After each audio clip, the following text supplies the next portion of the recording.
नमस्कार, आदाब। मैं हूं मौजम खान। एक बार फिर से आप सभी का स्वागत है यूथ कनेक्शन में। आज हमारे साथ शाहजहांपुर शहीदों की नगरी में जन्मे राजेश अवस्थी जी स्टूडियो में मौजूद है, जिनकी एक पहचान शाहजहांपुर में कट्टर सनातनी की है। आपको बता दें, राजेश अवस्थी लगातार लव जिहाद जैसे मुद्दों पर प्रशासन से लड़ते नजर आते हैं। गौकशी पर रोक लगाना, इन सारे मुद्दों को लेकर अक्सर शाहजहांपुर में चर्चा में रहते हैं। इसके साथ ही साथ पिछले 30 सालों से ये राजनीति से भी जुड़े हुए हैं। बहुत बहुत स्वागत है आपका राजेश अवस्थी जी हमारे स्टूडियो में। राजेश अवस्थी जी, आपसे जानना चाहेंगे कि आपके जितने भी प्रदर्शन होते हैं, ज्यादातर जो होते हैं उनमें कहीं ना कहीं टारगेट मुस्लिम लोग रहते हैं, ऐसा क्यों? भारत माता की जय। जैसा कि सर्वप्रथम मैं आपके इस स्टूडियो में और आपने यहाँ जो ऑफिस कार्यालय बनाया है, इससे एक समाज के अंदर संदेश जाएगा, इसके लिए मैं आपको बधाई देता हूँ, धन्यवाद देता हूँ और स्वागत करता हूँ। बहुत बहुत बधाई, जिससे आपके द्वारा बात समाज के अंदर पहुँचेगी। रहा हमारी बात का लड़ाई प्रशासन और शासन से लव जिहाद के मामले में और मुस्लिम समाज से आपका कहना है, मेरा मुस्लिम समाज से कोई लड़ाई नहीं है। मेरा सिर्फ राष्ट्रवाद और कट्टरता से, अगर कोई राष्ट्रवाद नहीं है करता है, इसके अंदर राष्ट्र की भावना नहीं है, इसके अंदर पास पड़ोसी की भावना नहीं है, तो मेरा भाई कैसे हो सकता है? मैं उसको लगातार भाई बनाना चाहता हूं। और एक तरफ मैं भाई कहता हूं, वो कहता है मैं कसाई हूं, कैसे मेरा साथ होता है? मेरा विरोध इस बात का नहीं है, मेरा विरोध उन लोगों का इसलिए जैसे कभी कभी आ जाता है कि मैं मुस्लिम को भी टारगेट करता हूं, अधिकतर करता हूं। उसके पीछे कारण यह है कि अच्छे लोग मुस्लिम समाज में, राष्ट्रभक्त लोग आज भी हैं, लेकिन वो बाहर नहीं आते हैं। पहले गांव में अगर एक कोई घटना हो जाया करती थी मौजम भाई, एक घटना हो जाया करती थी, उसकी रोटी बंद हो जाती थी, उसका लोटा बंद हो जाता था, उसका पानी बंद हो जाता था, चाहे किसी जात, किसी वर्ग, किसी धर्म का व्यक्ति होता, उसको गांव से निकाला हो जाता था। आज गौकशी हो रही है, हम देख रहे हैं, हम पास पड़ोस में है, कोई हिंदू बहू बेटी जो को छेड़ा जा रहा है, उसको लव जिहाद धर्मांतरण के लिए लिया जा रहा है। हमारा उसी में बैठा हुआ मुल्ला काजी जो मुस्लिम समाज का है, वो उसका निकाह करा रहा है। कैसे? बुजुर्ग हो, उम्रदार हो, आप देश में रहने वाले हो, राष्ट्रभक्त हो, राष्ट्रभक्त के राष्ट्र के सोच रखने वाले हो।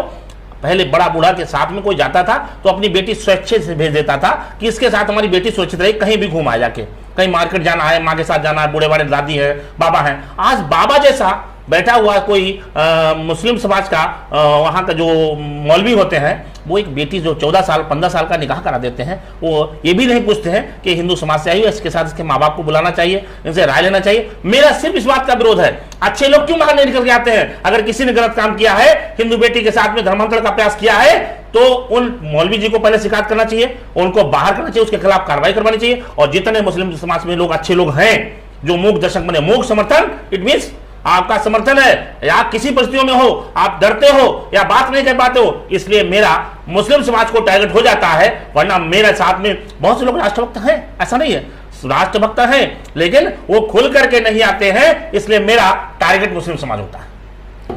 अच्छा, आमतौर पर देखा जाता है गौकशी की बात हो या लव जिहाद की बात हो, कई बार ऐसा भी देखा जाता है कि मुस्लिम युवतियां भी हिंदू युवकों के साथ शादी कर लेती हैं। तो अगर कहीं ना कहीं मुस्लिम समाज के लोग मौलाना मूक दर्शक बने रहते हैं, तो इसमें भी क्या हिंदू समाज के लोगों को आवाज उठानी चाहिए? देखिए, मेरा कचेरी में हमारे कैंपस के अंदर ये तय है कि मेरी बेटी या बहन कोई आती है, वो अधिवक्ता है, वहाँ मुस्लिम समाज का अधिवक्ता है, पहले बकानामा लगाते थे। मेरी कई बार हाथ टाक भी हुई, उनसे बातचीत हुई और ये समझता कि मेरी अगर कोई बहन आती है तो आप बकानामा नहीं लगाएंगे। आपका कोई मामला अगर ऐसा आता है तो मैं बकानामा नहीं लगाऊंगा और मैं उसका विरोध भी नहीं करूंगा, या उसके पक्ष में लाऊं कि वो लड़की मुस्लिम है तो हम ले आए और उसके लिए उसका समर्थन करें। मैंने तय है कचेरी कैंपस के अंदर कोई भी हमारी बहन को आप मत बकानामा लगाइए और आपकी बहन में मैं बकानामा नहीं लगाता हूं, ये तय। आप एक तरफ विरोध भी करते हैं और दूसरी तरफ कौमी एकता की बात भी करते हैं, हिंदू मुस्लिम सिख ईसाई को साथ में लेने का काम भी करते हैं। कम उम्र से ही आप राजनीति में भी हैं जी। इस सब के बावजूद जो ये डिफरेंस है, तो ये किस तरह से दूर हो सकता है? देखिए, वही बात है जो पहले हमारी परंपराएं थी, जो हमारे घर पहले थे, गांव हुआ करते थे। हमारे पास में हमारे मित्र था इरफान, पहले हमारे साथ पढ़ता था, लेकिन हमारी अगर राम राम होती थी तो हम राम राम का जवाब देते थे, अगर आधा वर्ज होता था उसकी तरफ से आधा वर्ज जवाब देते थे। आज हम राम राम करना चाहें तो आप आधा वर्ज नहीं करते, आप राम राम नहीं करते हैं, हम वो आधा वर्ज करें तो मैं क्यों कहूँगा? इसीलिए ये दूरियां हैं। ठीक है, हमने नमस्कार कर लिया तो आप नमस्कार कर लीजिए। आज हम एक हाथ बढ़ा रहे हैं, तुम एक हाथ बढ़ाओ, मैं दोनों हाथ बढ़ाने को। हमारी व्यवस्थाएं इतनी खराब थी, पूरे देश के अंदर छुआछूत की बीमारी थी, लेकिन कभी हम लोगों ने क्या किया, आज हम लोग एक साथ साथ बैठते हैं, साथ साथ खाते हैं, साथ साथ चलते हैं, साथ साथ उठते बैठते हैं, चाहे वो मुस्लिम समाज का हो। पहले मुस्लिम से भी नहीं हम लोग खाते पीते थे, आज हम लोग साथ साथ खाते पीते हैं। तो इसके लिए क्या करना है, हमें थोड़ा सा जो गैप हो रहा है इसको दूर करना होगा, और इसके लिए हमें समाज को आगे लाने के लिए वो परंपराएं जो पीछे चली गई हैं उनको आगे लाना पड़ेगा, जिससे कि ये जो दूरियां हुई हैं ये दूरियां दूर हो सके। जब तक कि हम वो पुरानी वाली परंपरा जीवित नहीं करेंगे, जब चाचा हुआ करते थे तो चाचा चाहे वो दलित के परिवार के होते, चाहे वो ब्राह्मण परिवार के होते, चाहे वो मुस्लिम समाज के होते, वो सारे कभी कोई जान नहीं पाता था बच्चा कि ये कौन मुस्लिम है, कौन फला है, कौन, केवल ये जान पाते थे कि ये हमारे चाचा ताऊ हैं।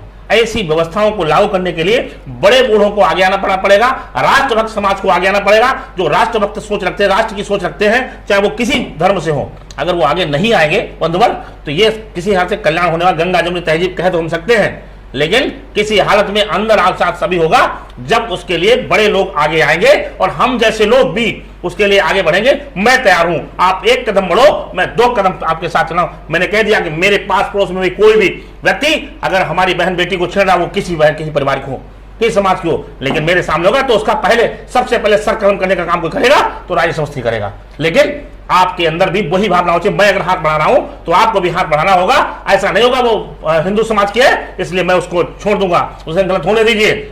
आज गौकसी हो रही है पूरे देश में, देखा जाता है, महाराज जी की सरकार है, गौकसी काफी प्रतिबंध है, लेकिन उसके बाद भी गौकसी हो जाती है, गाय चुरा के कट जाती है। हमारे कई मोहल्ले में 3-4 गाय कट गई, कोई विरोध करने वाला नहीं है, और सारे लोग मुस्लिम हैं, उन्हें पता है यहाँ से गाय कटी है, खून वहां बहा है। उसके बाद भी मैंने कसाईयों से कई बार, 1 बार 3 बार गोली चली है। मैंने क्यों 5-5 हजार मुसलमान केवल इस बात के निर्णय लिए हो जाता है गौकसी का समर्थन कर रहा है? क्यों?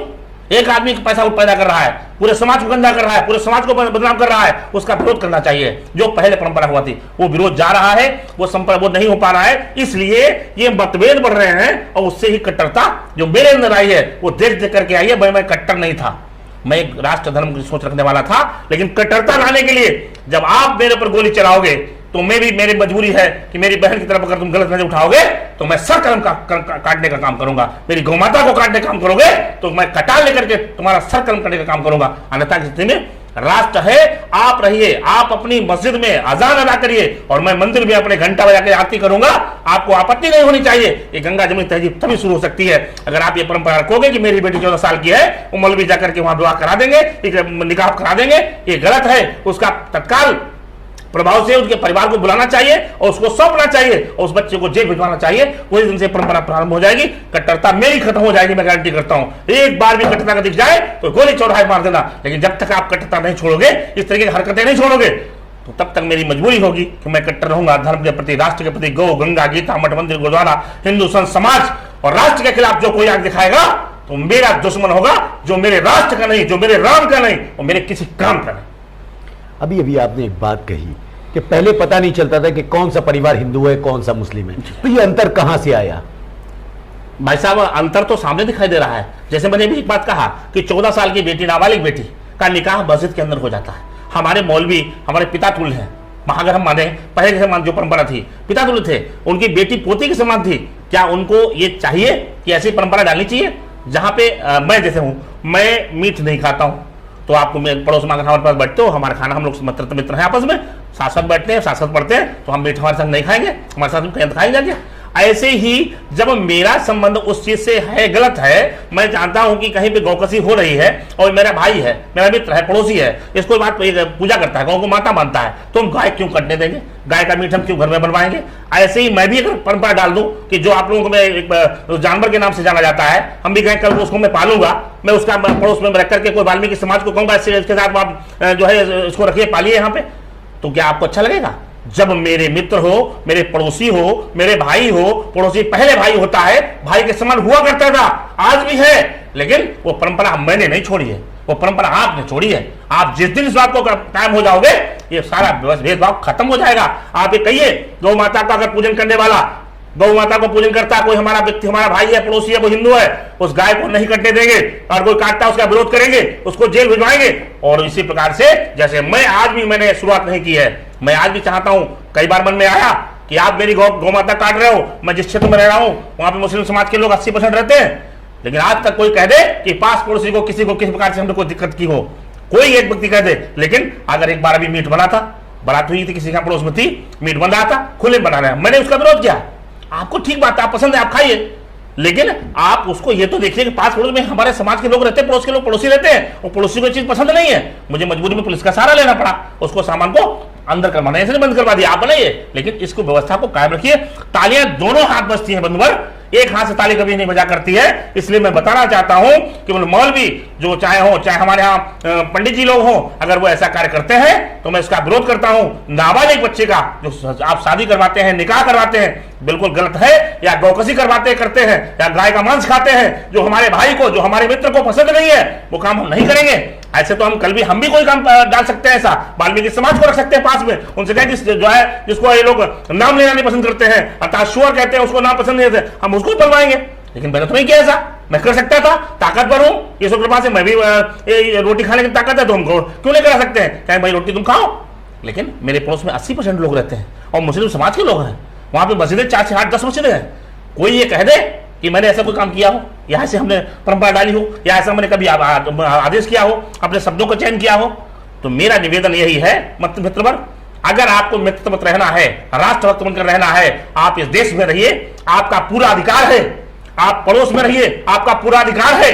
और आप राष्ट्र के खिलाफ काम करेंगे, आप आतंकवाद काम करेंगे, आप हर नाम लव जिहाद में मुसलमान का क्यों होता है, हर नाम 14 साल की, 18 साल की, 16 साल की लड़की ही बेटी बहन हिंदू बेटी कौन होती है? आज आतंकवाद में नाम केवल मुसलमान का ही क्यों होता है? आरिफ और इरफान क्यों होता है? उसके बाद जब सबसे बड़ा काम गलत काम करते हो, वो सबसे ज्यादा है कि आप कलावा बांधते हो। ये कलावा नहीं छलावा करते हो। आप धर्म के आप कदमा दिए, सम्मान करिए। मैं करता हूं, करूंगा। मैं टोपी नहीं पहनता हूं, नहीं पहनूंगा, कोई पहना चाहिए। मेरे पास सावाद में आए लोग और शोभा यात्रा थी रामनवमी की, अभी मैं गया था, मेरा भाई तो कई लोग बहुत सैकड़ों कार्यकर्ता थे, उन्होंने कहा कि भाई माला पहन लीजिए। मैंने कहा बिल्कुल भैया मैं पहनूंगा। जिस दिन आप स्वीकार कर लोगे कि मैं राष्ट्रभक्त हूं, राष्ट्रभक्त समाज में माला पहनने को तैयार हूं, मैं टोपी अगर होगी तो हमारी टोपी तुम्हें अंतर क्या है? पहले कौन से अंतर हुआ करता था? मेरी टोपी वैसी होती थी सनातन धर्म की और थोड़ा लंबी वाली, और उनकी टोपी गोल होती थी। क्या फर्क है? टोपी टोपी है, उसे क्या सम्मान है? वो तो एक किसी ईश्वर का या किसी धर्म का या किसी समाज का या सनातन धर्म का कोई फर्क नहीं पड़ता। लेकिन आप कलावा बांध करके छलावा करेंगे, ये बर्दाश्त नहीं किया जाएगा। आप तिलक लगा करके छलावा करेंगे, ये बर्दाश्त नहीं किया जाएगा। एक 14 साल की बेटी, उसको क्या पता है? ये मुस्लिम भाई नहीं है, हमारे सिखाया था है हिंदू मुस्लिम सिख ईसाई आपस में सब भाई भाई। कभी नहीं कहा गया कि आपको अलग है। लेकिन आप क्या करें? हिंदू काफिर है, उसको लूटो काटो, क्या है? ऐसे अगर व्यवस्था जाएंगे आप लोग, अभी कहेंगे कहां से बोलने लगे, मेरे पास व्यवस्था है, प्रूफ है।